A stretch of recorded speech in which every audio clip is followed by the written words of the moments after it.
Entendi?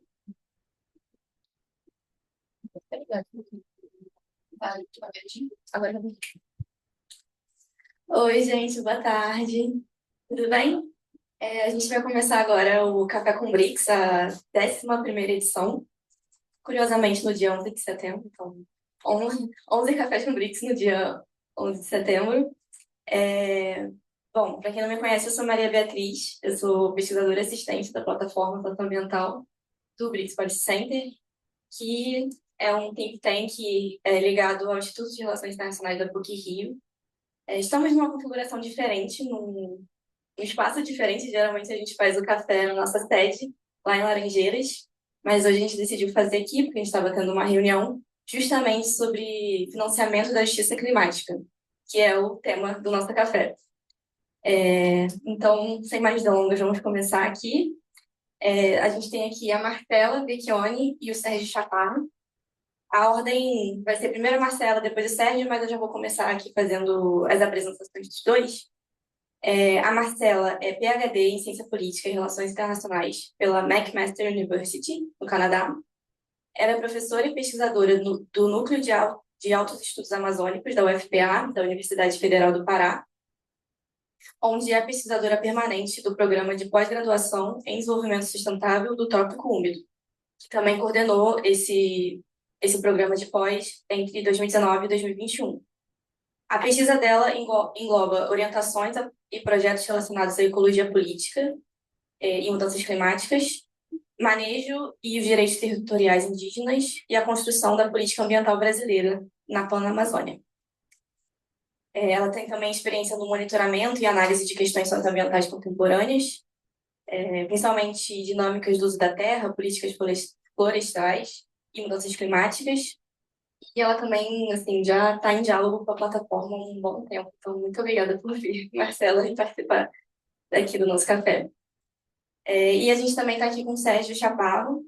Ele é colombiano, então ele vai falar. Peço desculpas primeiro por não falar em espanhol e por pedir um portunhol aqui de todos. O Sérgio, ele é líder de políticas internacionais e líder de advocacy também da Tax Justice Network e é coordenador internacional da De Justicia, que é uma organização colombiana de direitos humanos. Desde 2021, ele também é Atlantic Fellow for Social and Economic Equity, e ele tem um forte compromisso em construir alianças entre movimentos e geografias para promover a justiça econômica em nível global. O Sérgio também é mestre em desigualdades e ciências sociais pela London School of Economics e também estudou economia, filosofia e possui mestrado em direito pela Universidade Nacional da Colômbia. Como eu falei, a gente vai fazer a ordem. Primeiro Marcela, depois Sérgio. Então, vou passar agora para a Marcela para ela trazer primeiro um panorama para a gente do que está acontecendo agora com o financiamento climático, né, o que está sendo discutido, e também apresentar um pouco para a gente porque tem diferença entre financiamento climático e financiamento da justiça climática. Obrigada, Marcela. Obrigada, Maria Bia. Boa tarde a todas as pessoas presentes, a quem está nos assistindo também. Então, tentar nesses 15 minutos dar esse panorama.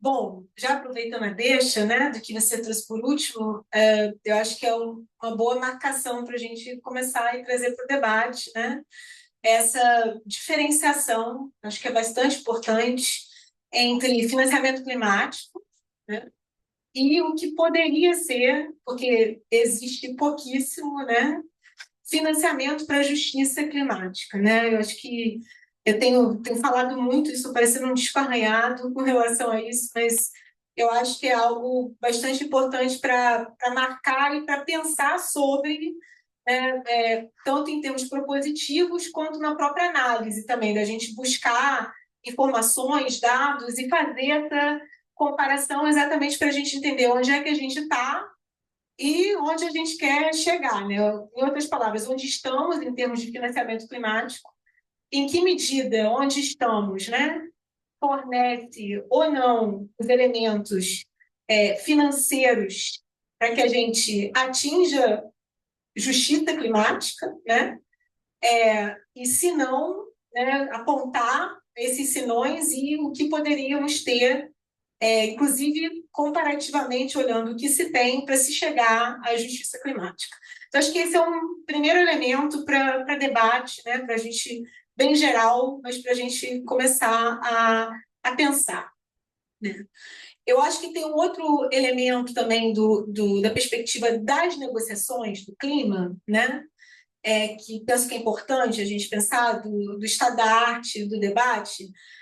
Eu acredito que a maior parte das pessoas saibam, o financiamento é um dos pontos quentes do debate, né? Com relação à implementação do Acordo do Clima, inclusive pegando aí, né, a fala que tem sido recorrente do presidente da COP, né, do embaixador André Corrêa do Lago, de que a gente tem que partir para a implementação do acordo, né? Já se discutiu muito sobre mobilização, sobre formas de estruturação, possibilidades, né, mecanismos, mas é preciso, de fato, implementar, né, e ter as vias para implementar. E uma das mais importantes vias para implementar é o dinheiro, é o recurso, é o financiamento, né?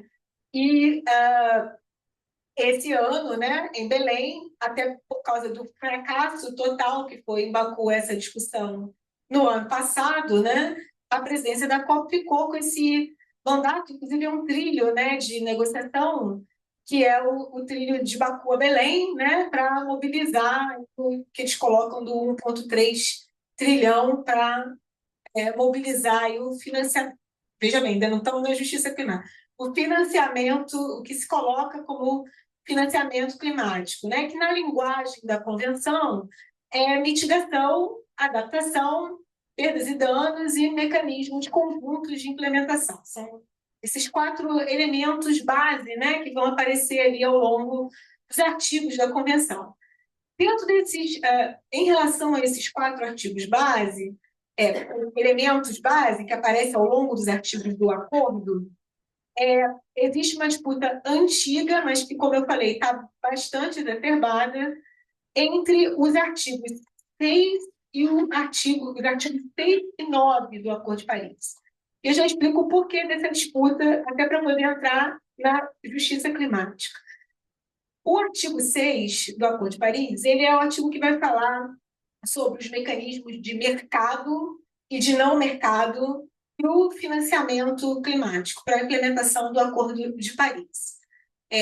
Em termos práticos, né, uma das coisas mais relevantes que vão aparecer ali no artigo 6 são as questões relacionadas ao mercado de carbono, seja aquele institucional, que pode aparecer como política pública, né, de governo, tanto em âmbito, né, da União Federal, no caso do Brasil, governos centrais em outros países, quanto também de entes subnacionais, né? O artigo 6 está ali para isso, inclusive, para ter outros atores contemplados que não só os estados nacionais. Entre esses outros atores contemplados, entram, como eu acabei de falar, entes subnacionais, mas também entram entes privados, organizações trabalhando com entes privados, que são justamente que vai compor o que a gente chama de mecanismo de mercado, né, para mobilizar os recursos necessários para financiar a implementação do acordo, especificamente, muito mais especificamente, mitigação, mais do que adaptação,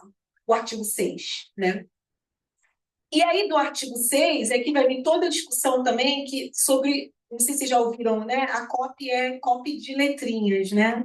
São várias siglas, né? Várias coisas que às vezes confundem, né, a gente, mas que às vezes é importante a gente dar uma traduzida nessas siglas, porque essas coisas aterrissam na vida das pessoas, que são os ITMOS, que são os mecanismos internacionais de transferência de mitigação, que, em grande medida, estão sendo mobilizados na discussão da implementação pelo artigo 6, principalmente pelos mecanismos de mercado, não só os de não mercado, que seriam políticas públicas, por exemplo, né? Então, tudo aquilo que se faz em termos de contribuição, né? E aí, importante dizer, a gente está falando de artigo 6, a gente não está falando de contribuições nacionalmente determinadas, necessariamente. A gente está falando muito mais de ações climáticas, né? O que são essas ações climáticas? Tudo aquilo que quem não é parte, ou seja, quem não é Estado, também está oferecendo para acelerar o processo de implementação do acordo, né? Então, essas ofertas todas, elas podem ir compondo na relacionalidade com os próprios estados, as ações climáticas, na relacionalidade com as contribuições nacionalmente determinadas, ritmos, certificados de transferência de mitigação internacional.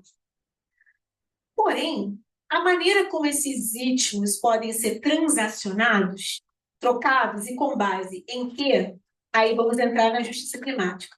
Pode ser que, em vez de fomentar, gerar, garantir direitos, né, e, consequentemente, justiça climática, pode gerar justamente o oposto, né? Vamos lá pensar no projeto de carbono, né, entre uma organização, entre um ente subnacional, por exemplo, em que o projeto está sendo desenvolvido em cima de terras sob conflito fundiário, né, sobre disputa de regularização, né?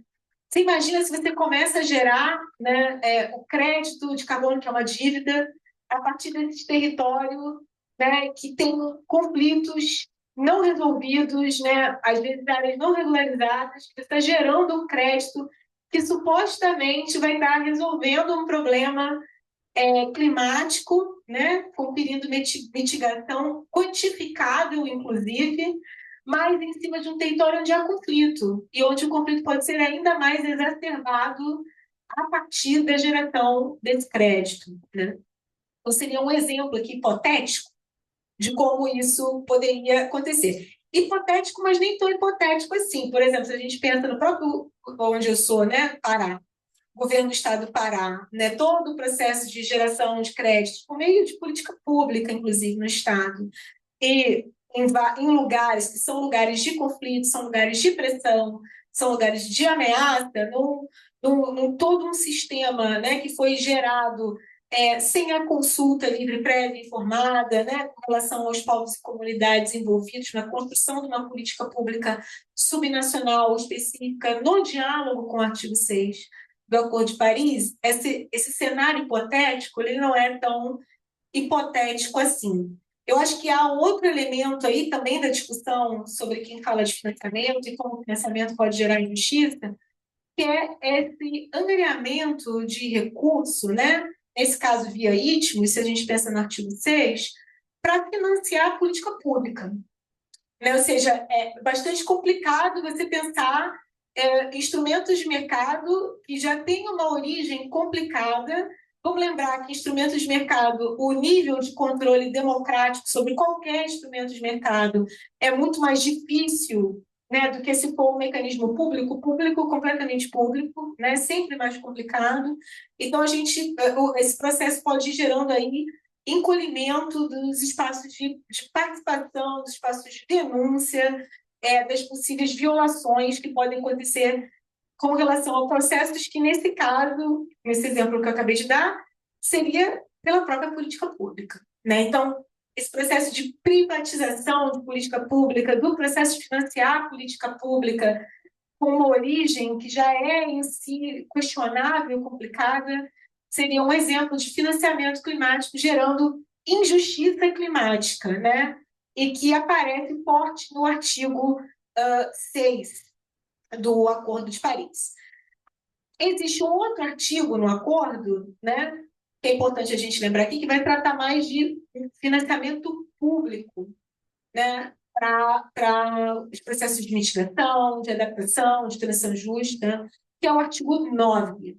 Esse artigo 9 ele vai estar mais centrado num princípio do acordo, né, que foi o princípio da negociação e entra como princípio do acordo, que é o princípio das responsabilidades históricas comuns, porém diferenciadas. Então, o artigo 9 ele vai lidar com aquela transferência de recursos ou de tecnologia ou de suporte à criação de capacidade técnica, né? Nesse fluxo dos países do norte global em relação aos países do sul global.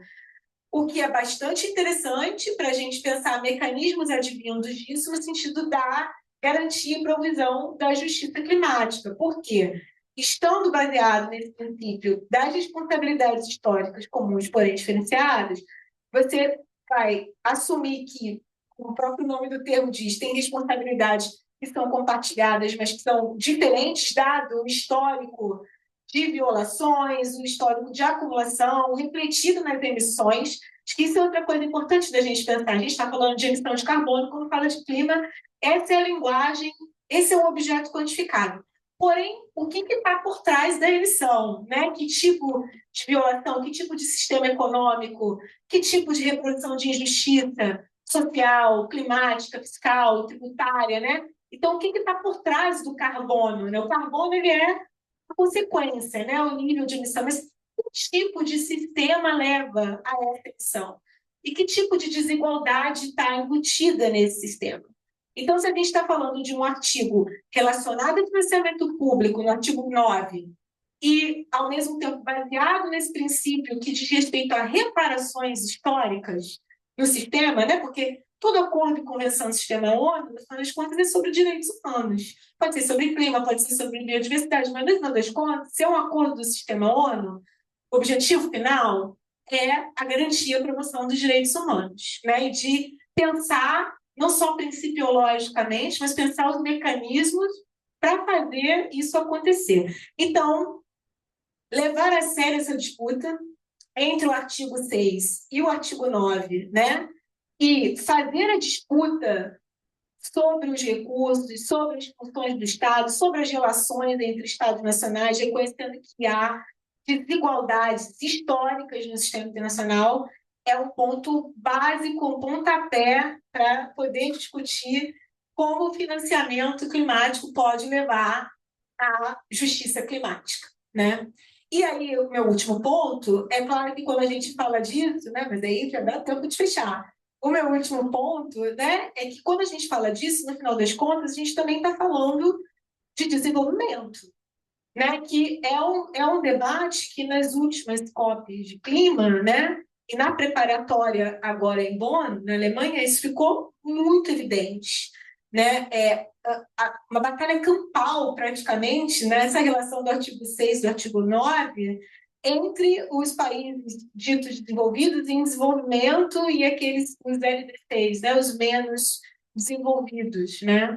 Então, essa batalha ela ficou bem nítida nos processos de negociação para a implementação desses dois artigos, nos processos relacionados à transferência de tecnologia também, isso ficou bem evidente, porque é importante dizer que financiamento não é só o recurso monetário ou financeiro, mas a transferência de tecnologia também compõe esse processo de transferência para a garantia do equilíbrio climático e, no nosso caso, quem está no nosso campo, de justiça climática, né? Então, realmente foi uma batalha muito forte e que eu penso, né, para fechar mesmo, que havendo uma COP no espaço amazônico, né, na América Latina, num momento de disputa sobre o Estado, né, e pelo Estado que a gente acredita que o Estado deve ser, né, garantidor de direitos humanos, garantidor de justiça social, né, que combate as desigualdades e tudo mais, que é esse momento que a gente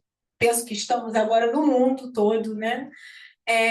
Eu penso que é muito importante isso acontecer na Amazônia, porque muitas das soluções que estão sendo colocadas, e às vezes se chama isso até de falsa solução, né? São soluções que colocam a garantia de direitos como um processo que pode ser, inclusive, financiarizado, conectado à geração de dívidas, e não partindo de um processo de garantia de direitos, entende? Como base.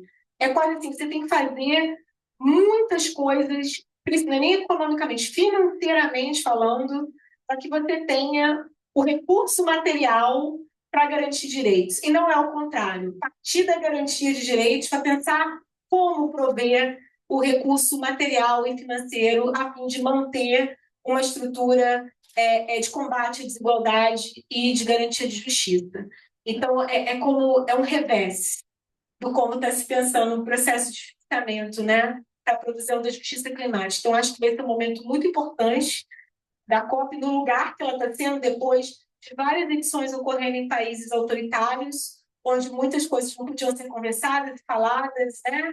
E reunidas no sentido dos corpos e reunidos no sentido do conteúdo, para colocar essas questões em xeque. Então, acho que é um espaço institucional, global, político, importante para a gente fazer essa marcação de que nem todo financiamento climático é um financiamento para a justiça climática. E talvez essa seja uma batalha conceitual, teórica, mas ao mesmo tempo da praxis que a gente deva se envolver para chegar a ter justiça climática.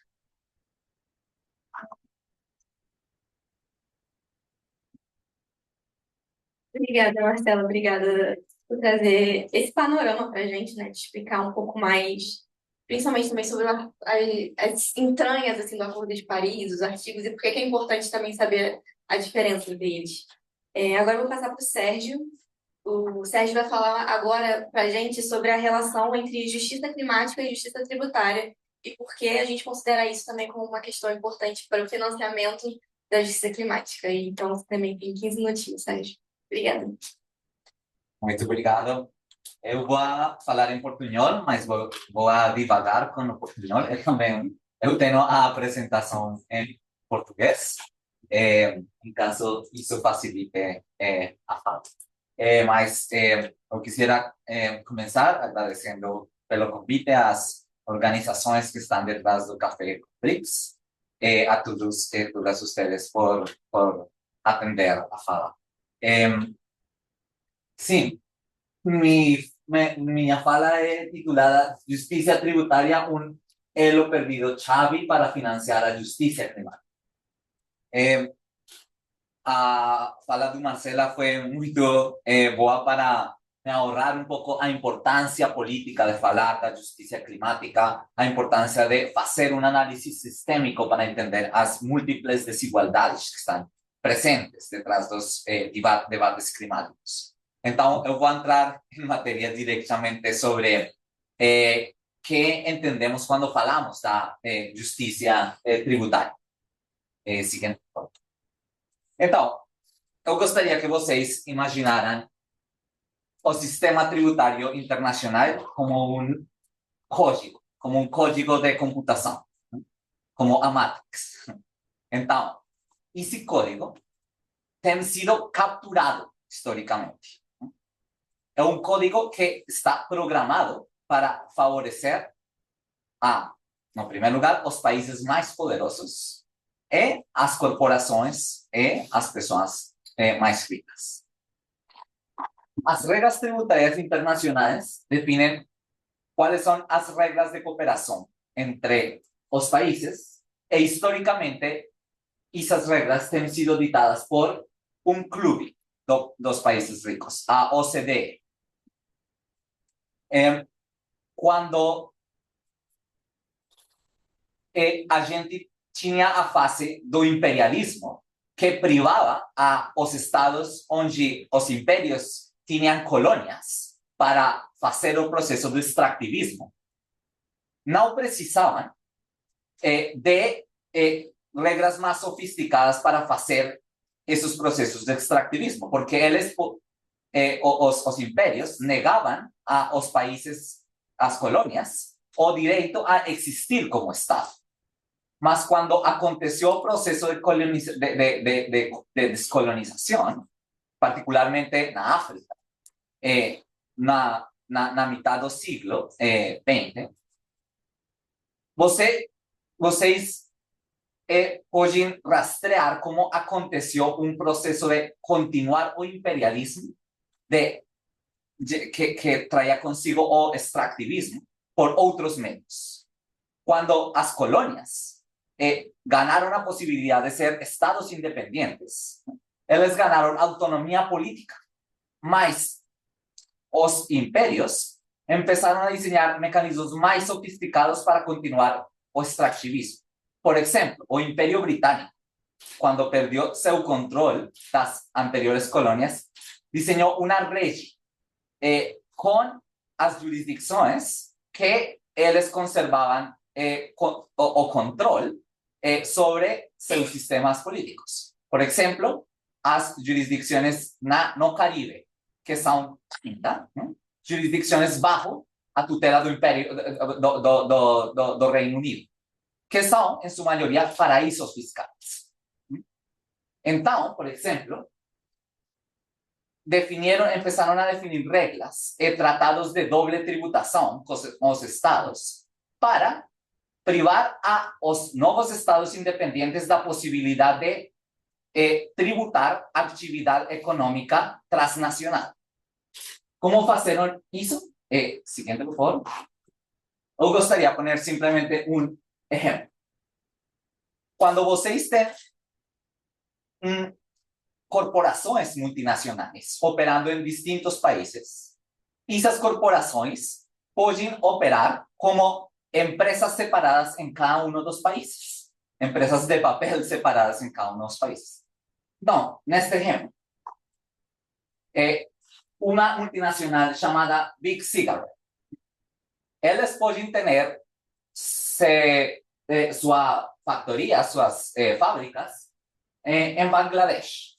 Podem ter as ventas em Quênia, mas as regras internacionais atuais e criadas por os tratados de doble tributação permitem às multinacionais criar uma empresa de papel em um paraíso fiscal como Jersey, que ainda faz parte do Reino Unido, para poder trasladar os benefícios, os lucros dos países onde a atividade econômica ocorre ou onde as multinacionais têm as ventas, para dizer, não, a gente deve ser tributada no Jersey, em Jersey, não em Quênia ou Bangladesh.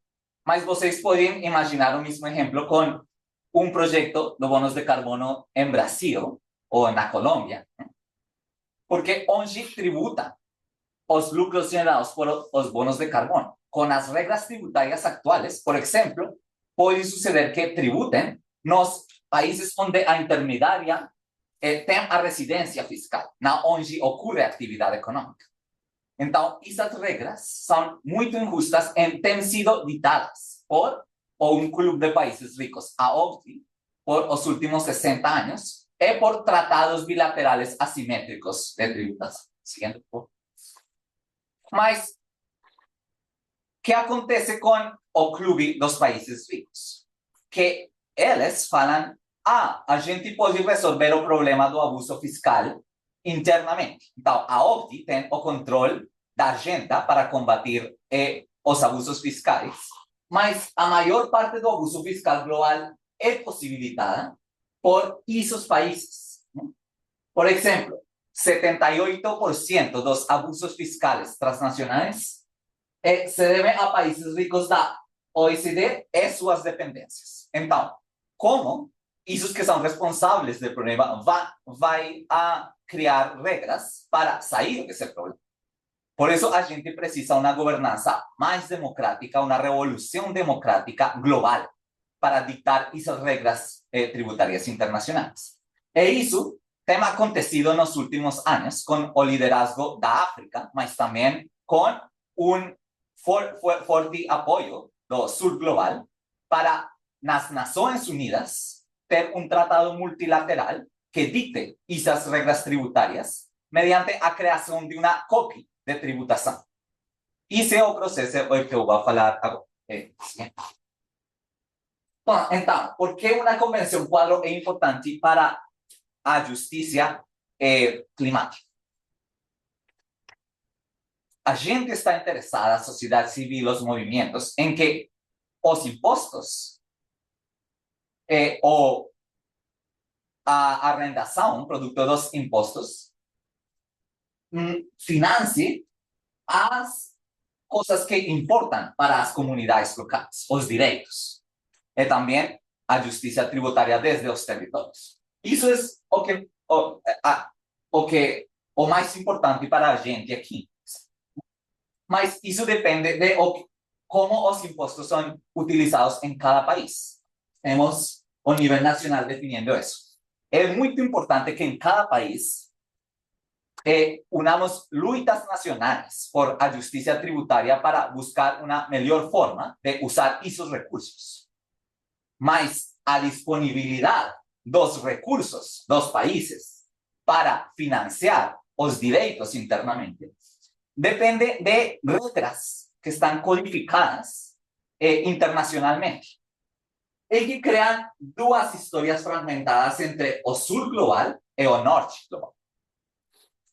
Por quê? Porque o sul global tem sido privado dos direitos para tributar atividade econômica na mineração, nos projetos ambientais, em todas as indústrias. E o norte global, com os tratados de doble tributação, com o controle da OGI, tem desenhado regras para captar a maior parte dos impostos que se cobram às atividades econômicas transnacionais. Então, por isso, precisamos uma convenção quadro da ONU. Precisamos decodificar as injustiças com outras regras. E essa é a importância da discussão a nível global. Isso não quer dizer que tudo vai ser resuelto por a discussão global, porque a gente precisa continuar as lutas por a justiça tributária, a justiça fiscal, no nível nacional, no nível regional, etc. Seguinte. Então, para ter uma magnitude dos recursos que estão em jogo aqui, a Argentina Tax Justice Network tem ferramenta chamado o Slider pela Justiça Climática. Nesse slider, eu posso compartilhar o link depois. Vocês podem selecionar o tamanho de um fundo climático global. Por exemplo, aqui, o limite inferior desse fundo pode ser o que foi definido na COP29, que é uma meta muito insuficiente. 300 bilhões de dólares. Mas é possível ajustar nesta ferramenta o tamanho do fundo. ¿Cuáles son los recursos en juego que pueden ser conseguidos en receitas aplicando un impuesto mínimo sobre la riqueza de 1.7 a 3.5% sobre a 0.5% de las familias más ricas y recuperando los impuestos corporativos no pagos por empresas multinacionales que transfieren lucros para paraísos fiscales? O total es 2.6 trillones, ¿no? Que multiplica varias veces o tamaño da meta, por ejemplo, acordada en la COP29. Mas, por exemplo, na COP30, ruta não, mas caminho, como fala o caminho do Baku do Belém, caminho do Baku a Belém, 1.3 trilhões também pode ser coberto por estas duas medidas. Obviamente, estos recursos van a ser utilizados en otras cosas más allá da justicia climática. Mas é importante dizer que o que a gente está vivendo agora não é uma crise de escassez de recursos, é uma crise de vontade política. Não? Porque é possível conseguir esses recursos para a justiça climática com medidas como esta. Siguiente, por favor. Sim. Então, a história que a gente tem sido contada é: não pode, a gente não pode, no norte global, transferir recursos para o sul global porque o sul global é corrupto. Esta história da esquerda é a história que tem contado com índices como, por exemplo, a percepção da corrupção segundo Transparência Internacional. Mas a gente tem que ressaltar a história da direita. ¿Qué pasa si, por ejemplo, con el índice de secreto financiero de Tax Justice Network, medimos cuáles países son los facilitadores de la corrupción porque tienen secreto financiero en normas que posibilitan los abusos fiscales? O mapa muda totalmente. O rojo o vermelho, no es o sur global, como aquí, mas é o norte global. Siguiente. Então, para concluir, por que a Convenção Fiscal é bloqueada por Onorte Global. Este es un mapa de cómo votaron a resolución para dar comienzo a las negociaciones. Entonces, tenemos unos 8 países que se opusieron. Europa votó con abstención la votación. El Sur Global está apoyando este proceso, porque esto es lo que está en juego, cómo mudar las reglas. ¿Siguiente? Para ir concluyendo, el problema es que en agosto, cuando estas negociaciones empezaron, que se extenderá até 2027, ese es el periodo donde a convención quadro debe ser negociada. Los estados empezaron a negociar, mas el problema es que los negociadores tributarios tienen una mentalidad de operar bajo las reglas antiguas. Entonces, es un comienzo de una negociación, mas esto aconteció un poco en la negociación. Los negociadores con la convención cuadro son como presos dentro de una prisión que a porta foi aberta, mas están discutiendo ainda cómo mejorar las condiciones dentro de la prisión. Entonces, lo que precisamos con a unidad dos movimientos de justicia fiscal, de justicia tributaria, de justicia climática, es presionar para un mayor cambio a través de esta convención, que mude las reglas tributarias injustas para el financiamiento de la justicia climática y también los derechos que Marcela falou. Muito obrigado.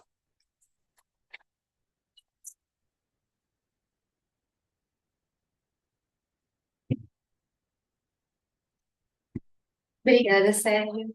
Eu acho que a gente conseguiu perceber aqui pela fala dos dois como tem muita relação, né? A Convenção de Clima, essa nova convenção que virá da taxação internacional, como tem pontos de contato e de como agir para justamente o que a gente está querendo discutir aqui do financiamento da justiça climática, que não é só um assunto a ser tratado dentro de uma COP de clima, que não é só um assunto a ser tratado dentro de uma convenção, que é algo que tem que ser discutido amplamente, de fazer uma troca entre essas duas convenções e também de algo a ser discutido internamente em cada país. Enfim, aí surgem várias questões, várias tentativas, né, de como fazer essa inclusão maior, né? Então, eu vou abrir agora para o público para fazer suas perguntas. Bom, não sei quanto tempo a gente ainda tem, mas acho que a gente pode pegar umas 3, 4, talvez.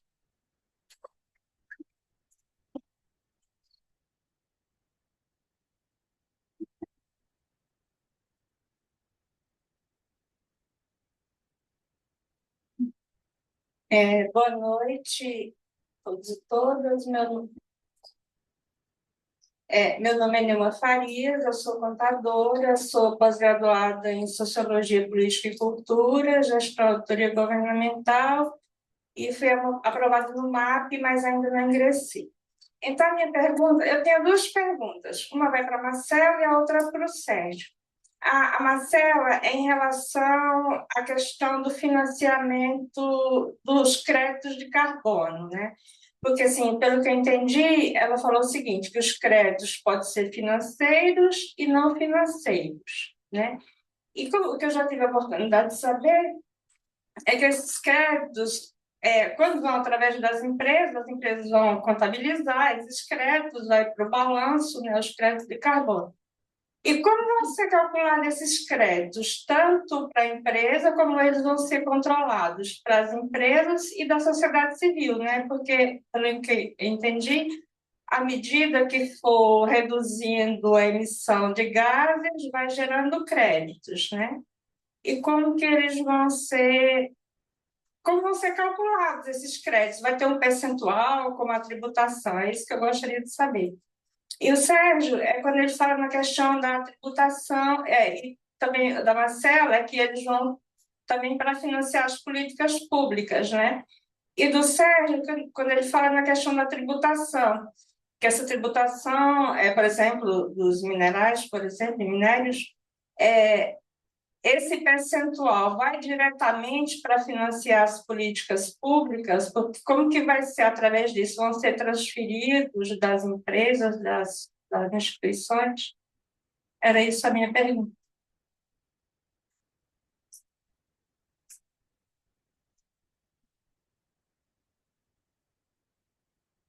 Boa noite, eu sou Nathalie, do INESC, uma organização não governamental com sede em Brasília. Eu queria fazer uma pergunta para os dois. Os recursos que o Sérgio falou que potencialmente poderiam ser mobilizados com a Convenção da Tributação, né, os 2,6 trilhões de dólares, poderiam ser acrescidos se a gente eliminasse incentivos fiscais ineficientes, só para os fósseis, por exemplo, a conta que são subsidiados pelos países cerca de 1,3 bilhões em incentivos fiscais, né? Então, a gente ainda poderia aumentar um pouco essa conta, mas a maior parte desse recurso seria mobilizado no norte global, né? Porque é aí onde estão as maiores fortunas, digamos assim. Eu pergunto para vocês dois, qual seria o mecanismo que assegurasse que uma parte desses recursos fossem para financiar a justiça climática? Porque uma coisa é mobilizar. Vamos supor que amanhã a gente acorde e a gente pudesse fazer com a varinha mágica que a gente quisesse e mobilizasse esses 2,6 tri, mais um tri de incentivos fiscais inexistentes, como a gente garantiria que eles fossem financiar a justiça climática?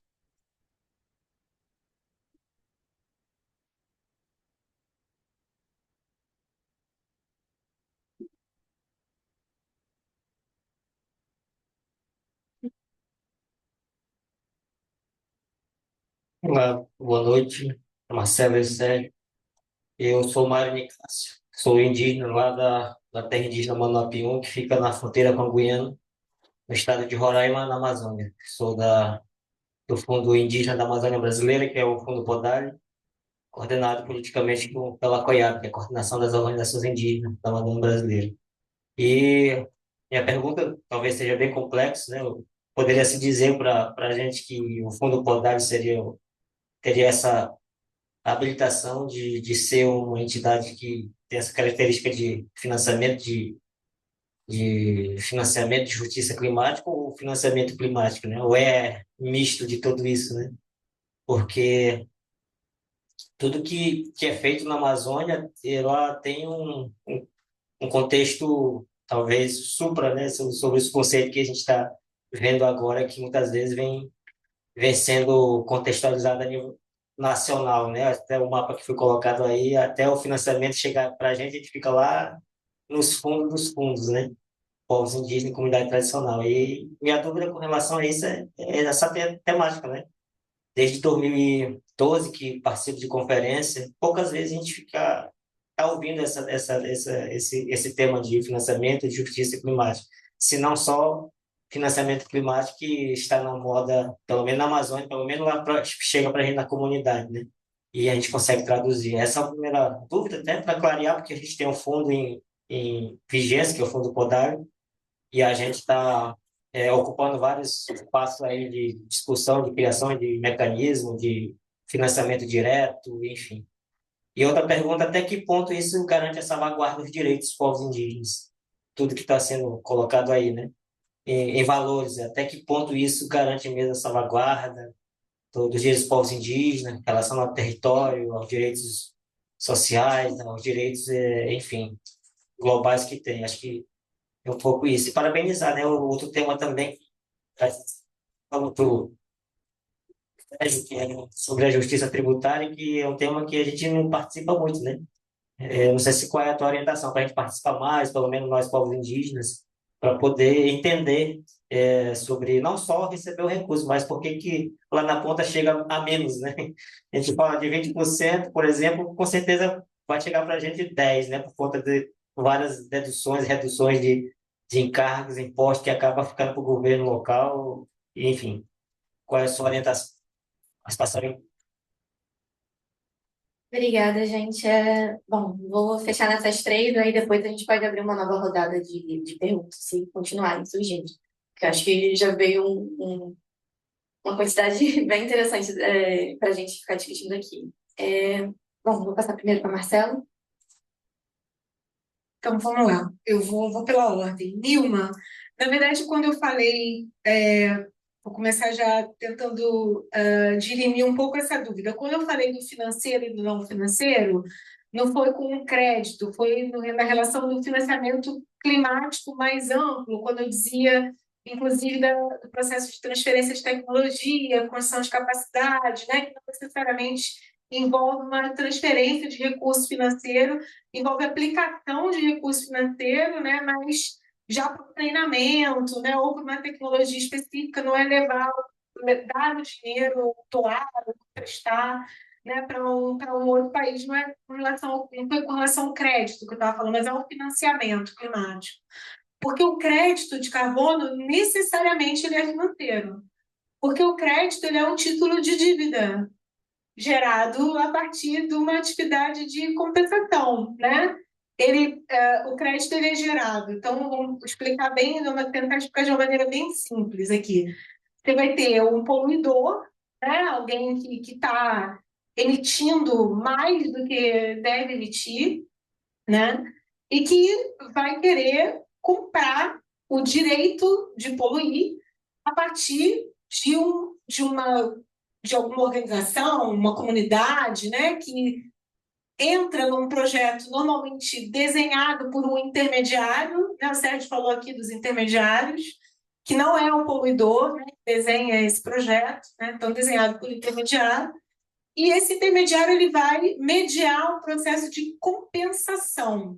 Então, acho que isso eu não falei, é uma coisa importante também para pensar justiça e injustiça climática, né? Não quer dizer que você, tendo um crédito carbono, né, na relação com a mitigação, que de fato vai estar havendo redução de emissão. As palavras, às vezes, as pessoas vão confundindo, né? Tudo, né? Quem constrói essas políticas. Na real, você não tem redução, você tem compensação. E aí, compensação é importante que também leva a uma outra palavra, que é a dívida, né? Então, esse crédito que vai ser gerado de carbono, né, compensando a emissão do poluidor que vai continuar, e alguém, de novo, uma comunidade, um território que vai ter o estoque, né, que vai vender esse excesso, digamos assim, né? Existe uma relação aí entre abundância e escassez, inclusive, que é bastante colonial. Se a gente pensa os processos ainda bem antigos de extrativismo, né? Ninguém inventa esses processos de extrativismo. Mas vai gerar, quem está comprando, né? Quem vai estar gerando o crédito vai querer ganhar dinheiro com a geração desse crédito também. Não é apenas a imagem da redução da emissão, isso também agrega valor à operação de uma empresa, por exemplo. Mas também tem um outro lado, é uma baita política de ganha-ganha, não é só agregação de valor da imagem, é também dinheiro que se ganha com dívida.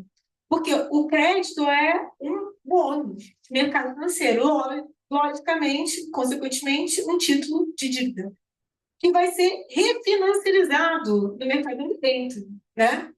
E, em algum momento, isso vai ser liquidado. Só que existe um lastro, uma materialidade em cima de onde esse crédito foi gerado. Qual é essa materialidade? É o território.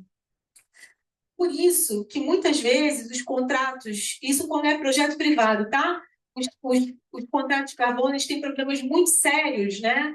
O Sérgio estava falando do índice de segredo fiscal, e é uma coisa um pouco parecida. Quando os contratos são formulados, raramente se consegue ter acesso a esses contratos. Então, mesmo as comunidades, os grupos que entram, às vezes pedem, solicitam, né, com advogados, trabalhadores, você não consegue ter acesso aos contratos. Então, você não sabe muito bem as consequências de um processo que, por exemplo, um grupo de pesquisa que eu coordeno, trabalho, a gente chama de imobilização de terra.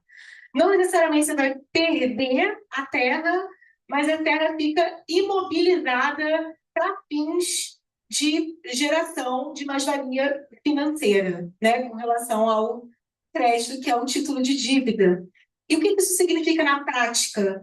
Que as comunidades que estão envolvidas no projeto não vão poder fazer uma série de coisas no território que diziam respeito ao seu próprio modo de vida. Por isso que imobiliza a terra para o uso financeiro, com a justificativa da mitigação climática, entende?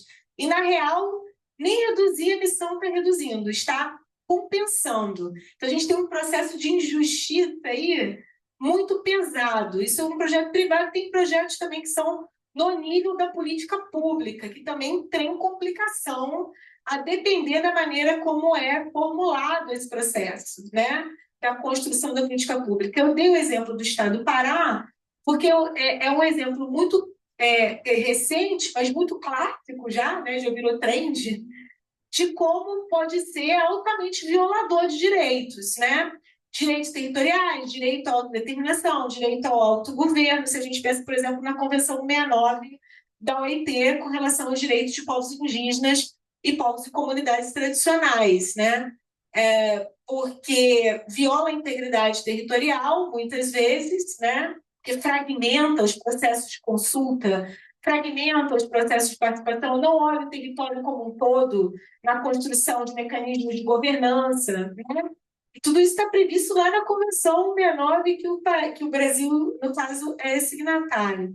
Então, isso tudo vai contribuindo para essa mobilidade de terra, para essa mobilidade territorial, que também, nesse caso, a própria política pública pode gerar se os devidos processos legais aí mesmo, né, incluindo a consulta livre, prévia informada, não forem realizados de acordo, e principalmente se as pessoas disserem não, que esse não seja mantido, né? Porque às vezes também tem isso, a consulta, as pessoas dizem não, e tudo continua como dantes no quartel de Abrantes. Então, esse direito ao veto, né, é muito importante, é um princípio presente na Convenção 69 da OIT, nos seus artigos 14 e 17, que dizem respeito aos protocolos, né, e a consulta livre prévia informada, e que muitas vezes não é desdobrado, principalmente no que toca a políticas públicas, né?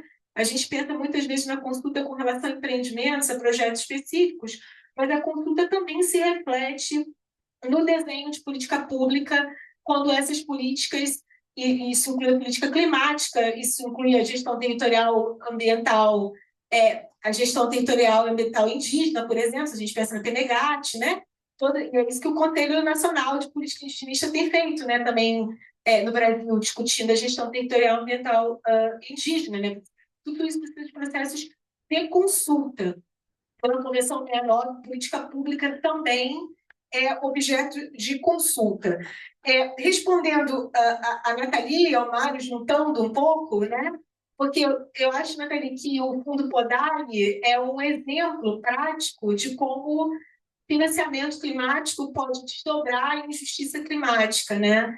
E tem uma coisa muito chave, que são esses mecanismos de governança, diria, com menos escala e com mais aterrissagem territorial. A minha percepção, eu acompanho, já tem quase 20 anos esses processos e possibilidades de construção de financiamento climático a partir de territórios. Pela minha experiência de observação, quanto mais escala se dá a processos de financiamento climático para prover justiça climática conectada à justiça territorial, mais complicado é de construir processos de governança, porque você distancia, né? Você dificulta a linguagem, você aumenta o nível de camadas, né, de passagem do dinheiro e tudo mais, e de monitoramento, e de rastreabilidade, né, tudo isso. Quando essas coisas são mais nos circuitos curtos do trânsito do dinheiro, esses mecanismos de governança, digamos assim, comunitário, né, eles funcionam melhor.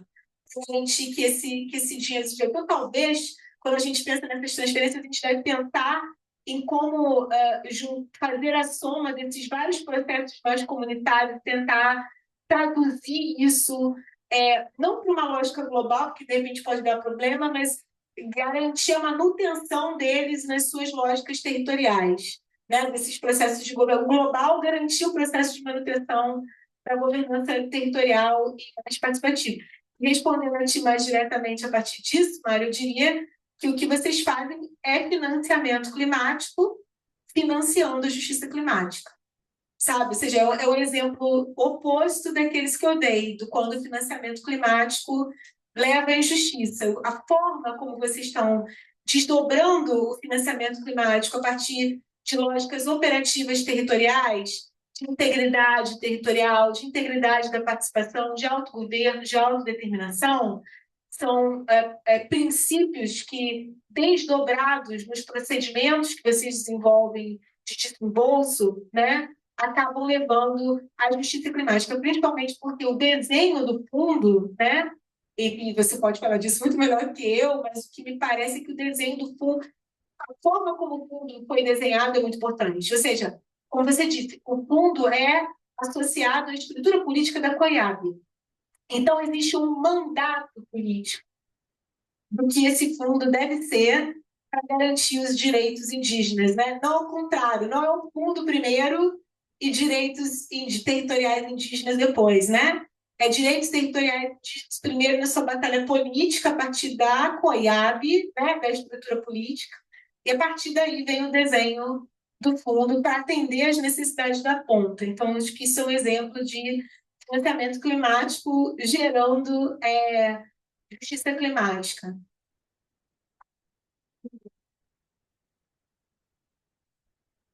Muito obrigado. Não, eu acho que as perguntas têm hilo conductor, não? Porque perguntam sobre o lado do gasto também, não? Como usar os recursos para os fines que a gente demanda, por exemplo, para os direitos, para a autonomia dos povos indígenas, não? Para as políticas públicas diseñadas de forma ótima. O que acontece aqui é que atualmente o orden internacional opera sobre un principio que é o princípio de soberania, não? Dos estados. Então, os estados são, na teoria, os melhores representantes dos interesses de cada nação. E eles são os que estão chamados a decidir internamente, com seus próprios procedimentos, como destinar os recursos que logran recaudar.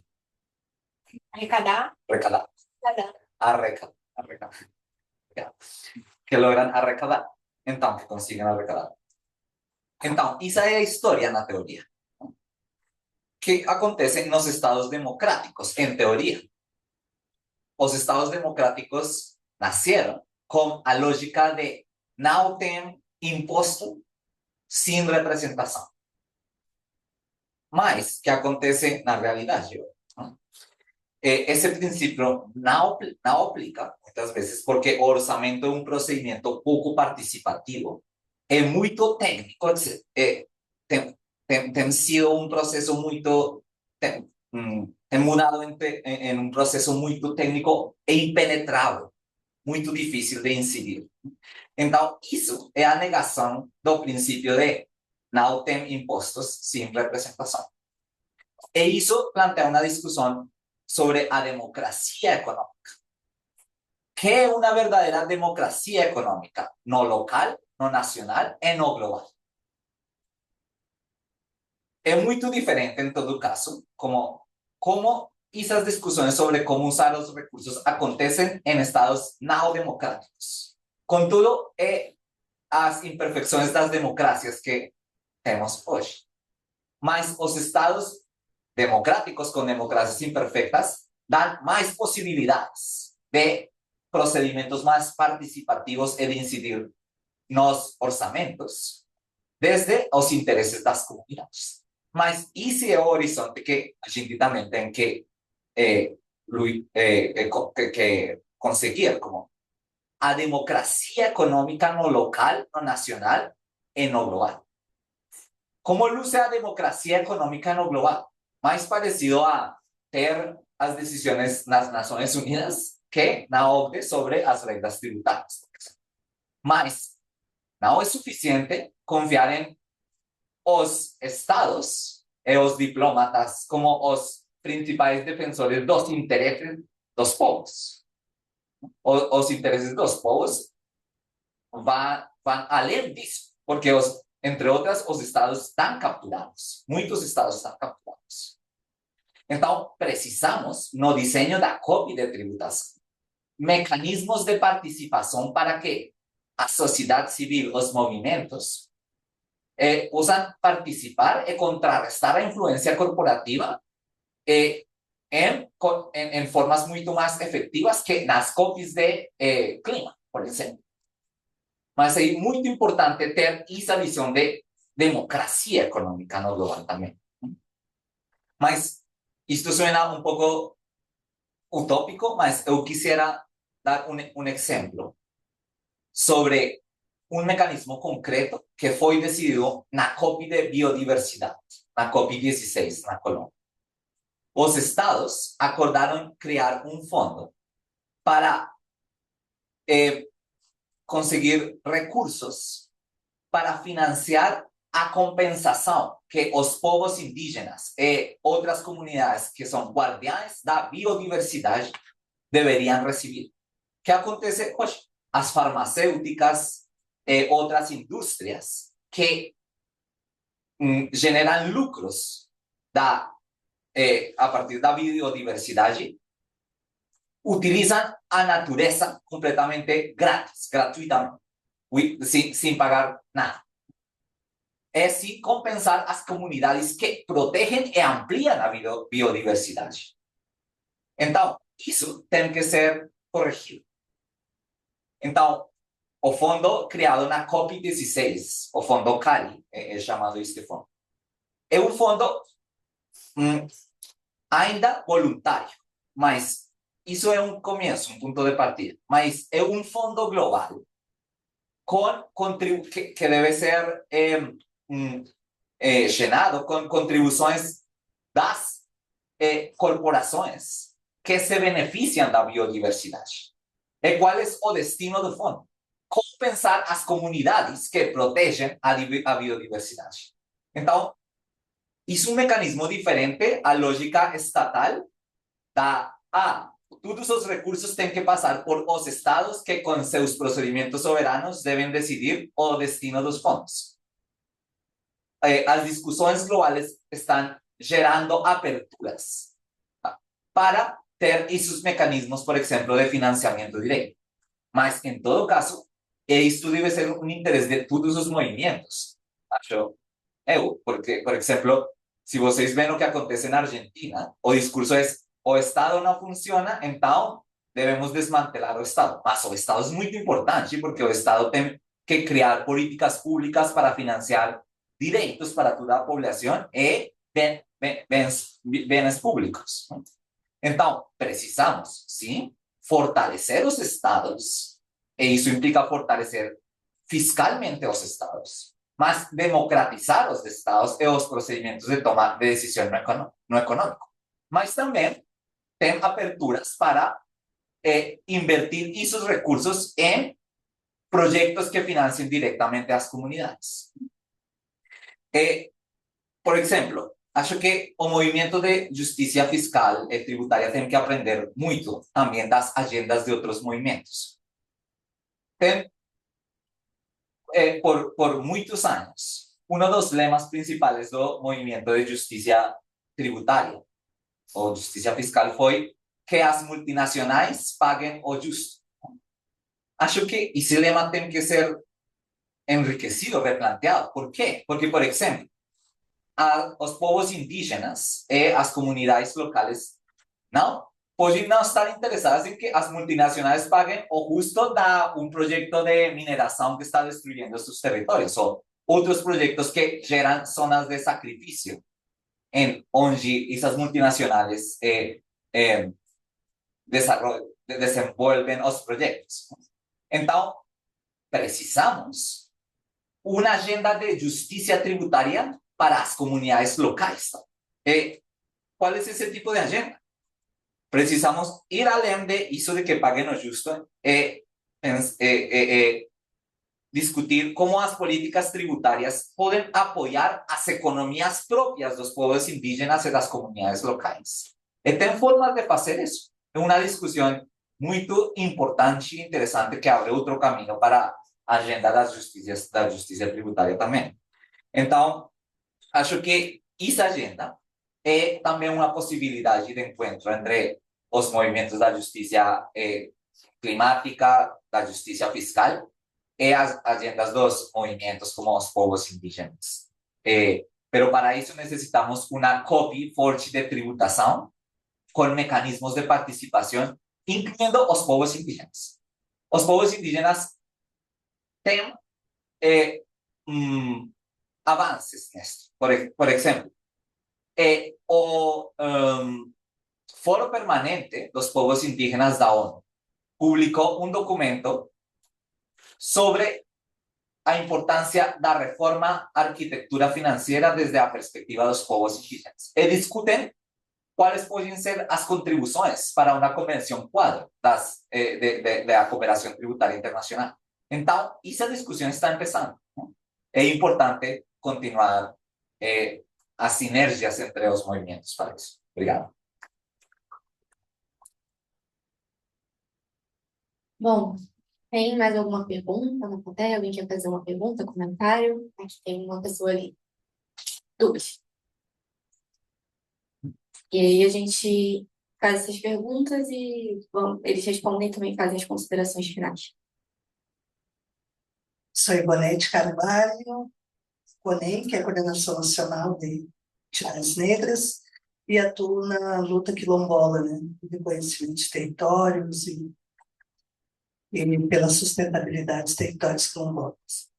E ouvindo, assim, os dois, né, palestrantes, eu fiquei aqui refletindo até que ponto, e aí trago para vocês esse questionamento, até que ponto esse conceito, né, de justiça climática e financiamento climático, esse conceito de justiça climática está na ordem do dia dos governantes, né, que estão nessas cúpulas de negociações, porque me parece que é um conceito muito mais da intelectualidade, do movimento social, daquilo que nós queremos como ideal, mas até que ponto isso está na consciência, né, mais política desses que estão nas mesas de negociações, né? E qual o desafio que a gente tem para furar essa bolha,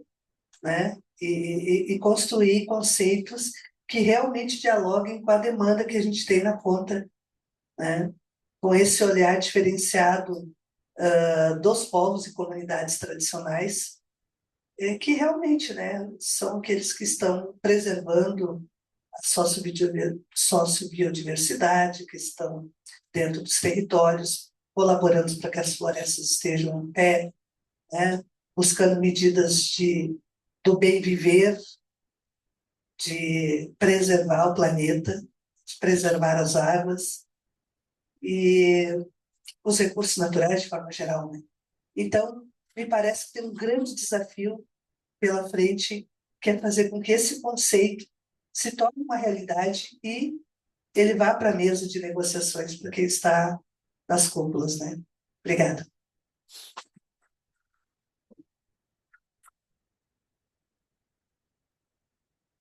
Boa tarde, sou Beatriz, sou aluna aqui do MAP, recente, mas também sou de Belém, do Pará, da Amazônia. E a minha pergunta ela vai para a professora Marcela, no sentido de que acho que a COP em Belém ela trouxe um acirramento da disputa pelo território ali do Pará, né? E a gente vê hoje o Estado brasileiro, conduzido pelo presidente Lula, numa mão em relação às questões de justiça climática, de financiamento climático. Mas, ao mesmo tempo, a gente vê os governantes locais indo na contramão do que o governo federal vem feito e agindo como grandes mobilizadores de injustiça climática, né? Seja no processo, inclusive, legal que tem feito de financiamento de crédito de carbono, seja no processo da não consulta à Convenção 69 nos territórios, no processo de Belém, no caso, né, das grandes obras que têm sido feitas para, inclusive, que viola, inclusive, né, vários direitos. Acho que a professora Marcela está bem inteirada do que eu estou falando. E eu queria que você falasse um pouco mais sobre como que são esses desafios, né, da gente lidar com o Estado sendo um mobilizador da injustiça climática. Porque o que a gente vê no Pará é o Estado que está na mão, né, dos grandes fazendeiros, dos grandes proprietários de terra historicamente, acho que não só no Pará, mas na Amazônia como um todo. E ele também tem sido o grande mobilizador que tem usado, por exemplo, o Programa de Proteção de Direitos Humanos para vigiar, punir e perseguir lideranças indígenas, né, ao longo desse ano. Eu faço parte do programa de defensores, né, sou defendida pelo programa por atuação política na Amazônia. E eles me perseguiram também, assim, né, de colocar carro de milícia na frente da minha casa, de agir como um mobilizador de intimidação para que a gente pare, né, de se mobilizar. E eu acho que esse é um dos grandes dilemas que a gente tem assim no território, né, hoje, porque eu vejo que para cá, para o Sudeste, para o Centro-Sul, a gente tem uma visão sobre a Amazônia que no território é totalmente diferente da visão que a gente constrói no território, e tem o Estado, que para mim é a maior contradição, um Estado que supostamente é aliado do governo federal, mas que na política, na ponta, é o maior mobilizador, né, de injustiça climática.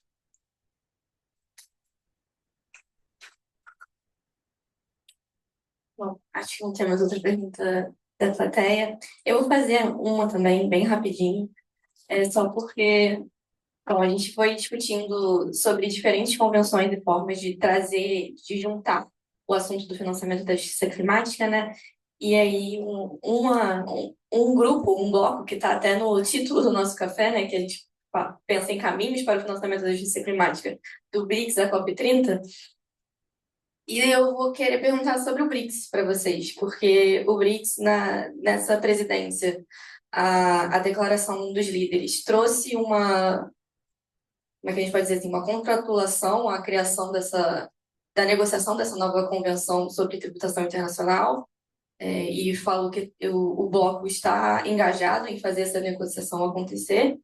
E também na presidência desse ano a gente teve a primeira declaração do bloco sobre finanças climáticas, né? Não necessariamente financiamento, mas sobre finanças climáticas, que na nossa análise da plataforma socioambiental, assim, deixou a desejar em termos de compromisso sobre financiamento climático, mas trouxe um assunto para dentro do bloco do BRICS, considerando que são países do sul global, mas também que vários países estão no top 5 dos maiores emissores de gases de efeito estufa, com a expansão do bloco e a entrada de outros países que têm a sua economia bastante dependente de petróleo, combustíveis fósseis. Então, tem essas contradições no BRICS, mas é um bloco que também se coloca no espaço internacional como um grupo que quer reformar o sistema internacional, inclusive a arquitetura do sistema financeiro.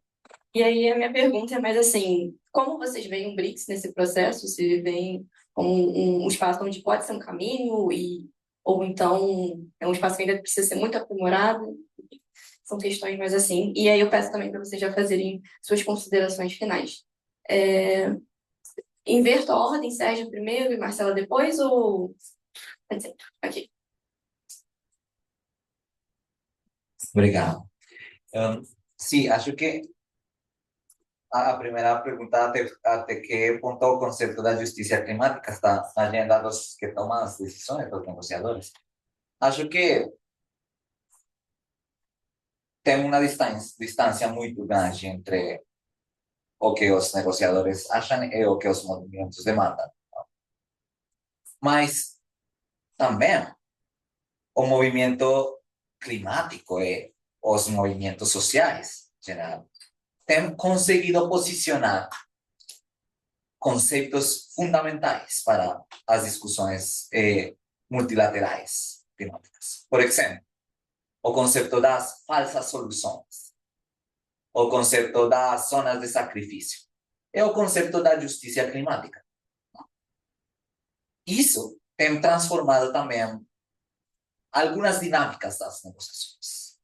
Acho que não tem resolvido tudo, mas é importante rastrear como no processo das negociações a transformação do movimento climático para denunciar os problemas sistêmicos, por exemplo, da arquitetura financeira, mudou a conversação nas COP.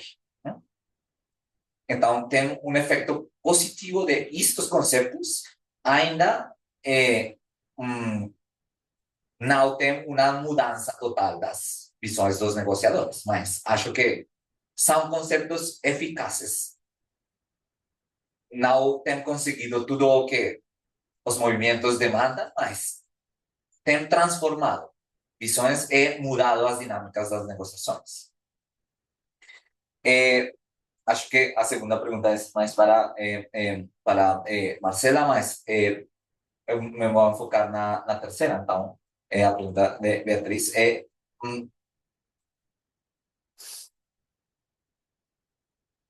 os BRICS? É uma pergunta difícil, porque eu acho que tem diferentes versões do que é o multilateralismo. Na pós-guerra, depois da Segunda Guerra Mundial, a criação da ONU, a criação de uma plataforma multilateral por os ganadores da guerra, foi uma ideia do multilateralismo onde eles ainda controlavam a agenda. Mas esse multilateralismo gerou processos de democratização dos espaços multilaterais. E, por exemplo, a gente tem hoje a negociação de uma convenção quadro de tributação como uma demanda do sul global dentro do multilateralismo criado por ordem da pós-guerra. Mas tem reações contra esse multilateralismo dos países que criaram esse sistema. Começando por os Estados Unidos, que estão abertamente destruindo o sistema desde dentro. Mas tem uma história agora de defesa do multilateralismo desde o sul global, porque é interessante que os BRICS também falam de, por exemplo, a Convenção Quadro, como um respaldo ao rol da ONU em as discussões tributárias, porque eles sabem que a alternativa é a OCDE, que é um clube dos países ricos. Então, acho que é muito importante o rol dos BRICS como um rol de fortalecer o poder de negociação dos países que fazem parte do bloco. Eu gostaria de ver também mais articulações desses países do bloco com outros países do sul global que não estão no bloco, por exemplo, a Colômbia.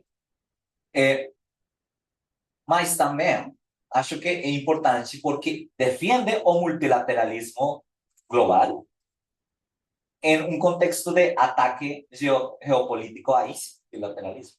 Então, eu considero que o rol é muito importante, mas também tem as contradições que você falou. Eu acho que tem a liderança na transição energética hoje é do sul global, é dos países que estão nos BRICS. Mas eles também falam sobre segurança energética, não falam tanto sobre a transição ou justiça climática, porque ainda fica na mentalidade de dizer, não, a gente deve priorizar o desenvolvimento além das consequências ambientais, e isso é um erro, mas é importante defender dentro desses espaços visões de justiça climática também. Eu acho que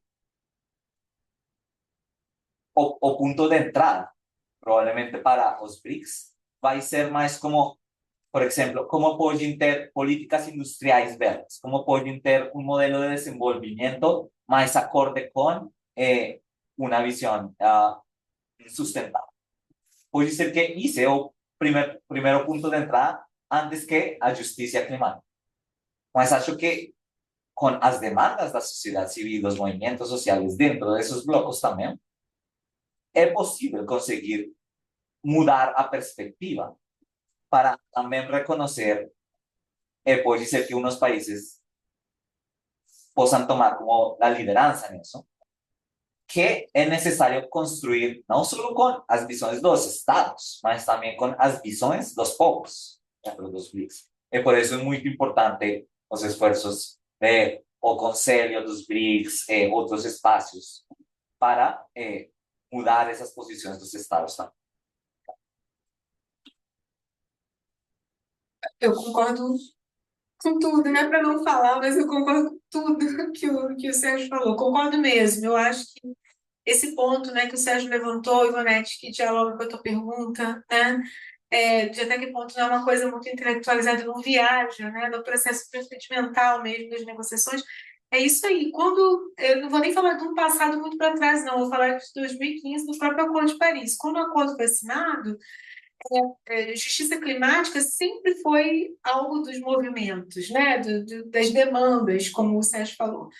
Mas a gente vê, depois da assinatura, o jeito que não só os movimentos foram mobilizando, né, o acordo nos interstícios, né, e a própria abertura, né, de alguns negociadores, de alguns países, de alguns grupos, foi trazendo uma incorporação disso. De novo, concordo com o Sérgio, claro, não é no mesmo sentido que os movimentos falam de justiça climática, tem uma polissemia aí, mas já é alguma mobilização, porque antes o termo não era nem incorporado, sabe? Nas resoluções não era um debate, né? E aí a maneira como os movimentos conseguiram conectar a justiça climática com o princípio das responsabilidades históricas comuns, porém diferenciadas, né? Que vai tocar nas desigualdades entre o sul e o norte global, né? É mais nas convergências do que nas divergências entre os países do sul global. Eu acho que é uma forma que foi se encontrando pelos movimentos de ir nesses interstícios da negociação oficial e, ao mesmo tempo, de ir mobilizando territorialmente, né, nacionalmente, e também de cavar abertura no processo de negociação oficial com alguns atores, né, governamentais. Então, acho que é um exemplo assim, né, desse jogo, desse entremeio entre o princípio das responsabilidades históricas comuns, porém diferenciadas, os trânsitos com a justiça climática efetivamente do procedimento do acordo. Eu vou responder a Beatriz por último, vou te responder acompanhando o Sérgio também. Eu tinha até notado isso do desenvolvimento. Eu acho que é aí que esbarra, né? Talvez, muito provavelmente por isso, a declaração tenha se fiado mais em finanças verdes do que financiamento climático ou financiamento para justiça climática, que a gente falou aqui da diferença, né? Financiamento climático e financiamento climático para justiça climática, ainda tem mais uma diferença que são as finanças verdes, que não necessariamente é financiamento, né? Aí você vai ter swap, debênture, tudo aquilo que faz parte do mercado vanilla, que é o mercado regular financeiro, é traduzido para a lógica verde, né? E para a lógica verde no sentido não de mudar os princípios do como o mercado financeiro funciona, mas como tornar rentável para o mercado financeiro, né, a criação de produtos, essa é a palavra, produtos financeiros específicos conectados à adaptação, à mitigação e à perda de danos, né, no diálogo com a própria institucionalidade do acordo para dar segurança jurídica para transacionar os produtos dessas finanças verdes. E aí isso conecta totalmente com o que o Sérgio estava falando, porque acaba que as finanças verdes, muito provavelmente foi por isso que isso apareceu mais, se tornam uma maneira de financiar o desenvolvimento nos países BRICS, que ainda, claro, tem isso como a sua prioridade máxima, né? Esse desenvolvimento do sul global, e que em muitos lugares vai reproduzir uma lógica extrativista, né? Degradadora e violadora do próprio Estado. E com isso eu dialogo agora aqui com a Bia, já para fechar. Eu acho que esse é um ponto que perpassou, sabe, a discussão aqui, embora não tenha sido evidentemente falado, assim, né? E por isso é que é importante disputar o Estado, né, domesticamente, e a posição do Estado internacionalmente, o que o Estado faz internacionalmente. Porque se essa disputa não é feita, inclusive no nível da denúncia, né, o Estado acaba se tornando reprodutor de justiça e não promotor de justiça, que é a função básica do para isso que o Estado existe, né? Para isso que a gente abre mão dos nossos direitos, liberdades totais, né, para o Estado que vai coordenar esse processo de distribuição e muito mais até, né, já é o anseio dos movimentos de reparação, né? Então, quando o Estado não faz isso, ele se torna violador, né? E a gente está vendo no processo da COP, a aterrissagem disso, né? Vamos lá, coisas muito básicas, saneamento básico, né? A gente sabe que Belém é uma cidade que não tem nem 25% de cobertura de saneamento básico, seja esgoto, seja também produção de água potável na cidade. Esperava-se como um legado da COP, né? Inclusive com financiamentos que vieram do BNDES, que vieram do BID, né? que esse problema pudesse começar a ser melhorado na cidade.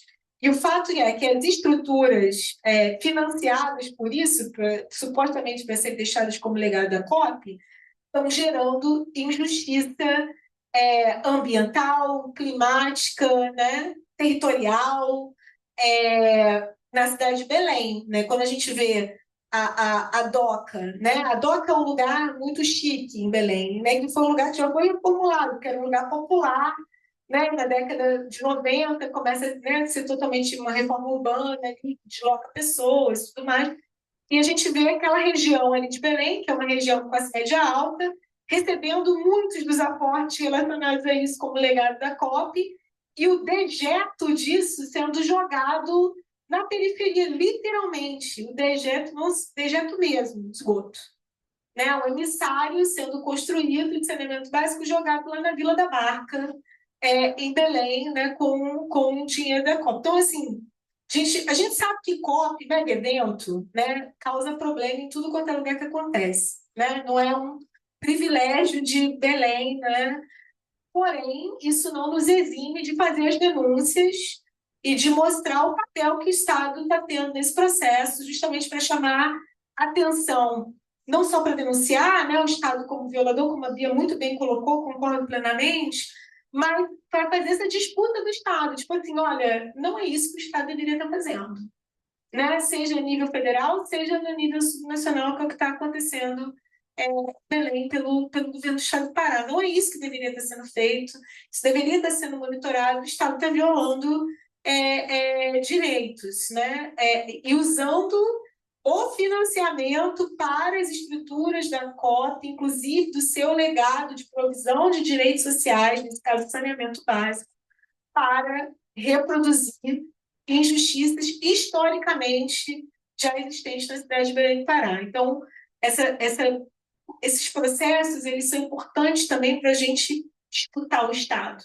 Né? Não é para jogar por água abaixo todo o processo da COP, não acho mesmo, né? Não acho que seja isso, mas acho que é para disputar, para denunciar e para disputar o Estado, porque até hoje ainda não surgiu outra instituição com todos os problemas que ela tem, melhor do que essa para garantir direitos, distribuição e, se possível, reparação. Ainda não apareceu, por mais que a gente saiba que tem muita complicação no Estado. Então, a gente tem que disputar o Estado, né? Porque senão o Estado vai ficar para as corporações, o Estado vai ficar para os super ricos, né? O Estado vai ficar para os usurpadores. E eu acho que não é isso que nós, né, enquanto nosso campo político, seja movimentos, seja academia, né?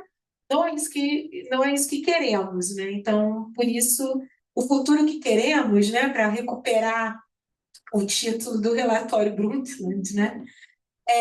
Nosso futuro comum, o futuro que queremos, né? O nosso futuro comum é o Brundtland, o futuro que queremos na Rio+20, né? Para recuperar o histórico de negociações do clima e das falsas soluções também, né? A gente precisa fazer essa disputa para botar qual é o futuro comum que a gente quer, com a defesa dos bens públicos e comuns, para chegar no futuro que nós queremos, não no futuro que as corporações querem, né? Então, a gente precisa disputar esse espaço do Estado e das COPs. A gente não pode deixar esse espaço vazio.